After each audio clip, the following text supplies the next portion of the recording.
Finally আমরা 5টা মাথা যখন এক হলাম, তখন আমরা ঠিক করলাম 5 জনে মিলে যে স্প্ল্যানেড যাব।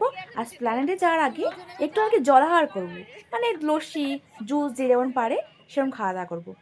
স্প্ল্যানেড যাওয়ার উদ্দেশ্য ঠিক করেছি, তাই আমরা মেট্রো ধরার উদ্দেশ্যে রওনা দিলাম।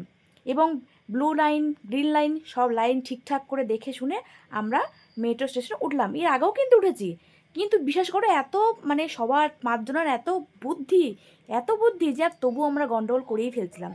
যাই হোক, ফাইনালি খুঁজে পেলাম, অর্ণিতা পেয়েছিল আর কি। ঘন্টা ধরে ঘুরে বেড়াচ্ছি, খুঁজে আর পাচ্ছি না কোনখান দিয়ে বেরোতে হবে। একবার উপর একবার নিচ করে যাচ্ছি, এখন দেখা যাক অর্ণিতা মনে পেয়েছে। স্প্ল্যানেডে নেবে আমি বৈশাখীকে বলছিলাম তুই খাওয়াবি, আমাদের পয়সা নেই, তুই চাকরি করিস, তুই খাওয়াবি। সেই মতো ও বলে হ্যাঁ হ্যাঁ খাওয়াবো, তোরা 1/2 টাকা দিবি তাহলেই খাওয়াবো। যাই হোক, আমার একটা অর্ণিতা আর কি, অর্ণিতা আমাদের ভিডিও করে দিচ্ছিল আর বলছিল তোরা কি খেতে পারিস নাকি, তোরা কী করতে এসছিস, কী করতে, নিজেও খাচ্ছিল না, অথচ আমাদের জ্ঞান দিয়েছিল। নিজে তো ওয়ারেস নিয়েছিল, ওর ওয়ারেসটা আর কি প্রিয়াঙ্কা, আর আমাদের জ্ঞান দিচ্ছিল। যাই হোক, সব ঠিকঠাকই ছিল, আমাদের এখানে জলাহার হলো, যে যার মতন জুস খেলাম, সব ঠিক ছিল। তারপর আমাদের হঠাৎ করে মাথার মধ্যে বুদ্ধি ছিল, না আমরা স্প্ল্যানেডে যাব না, কারণ এর আগেও গেছি, ঠিক করলাম যে আবার মেট্রো ধরবো, দিয়ে আবার রবীন্দ্র সরোবর যাব। কি আর